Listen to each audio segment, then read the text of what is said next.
Hi, I'm Dr. Rajdeep. I'm a dermatologist and dermatosurgeon practicing at Charma Clinic attached to Chirag Hospital in JP Nagar, second phase, Bangalore.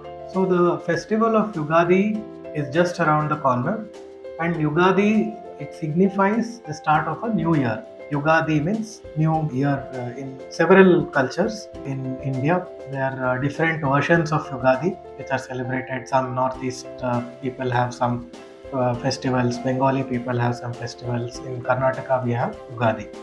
So in Ugadi, a very common preparation is Bevu Bella. Bevu Bella is a mixture of neem flower and Jagerry. So it signifies that in our year ahead, we have both bitterness and sweetness, and we have to take both of it and continue with our life.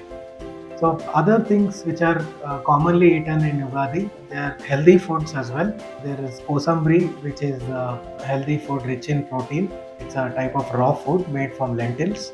Then we have Payasas. Payasas are, of course, you have to make it with less sugar and eat small quantities because they contain sweets.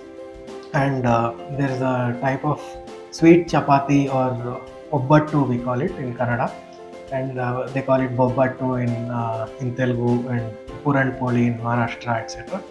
So this is also a sweet and should be consumed in moderate quantities.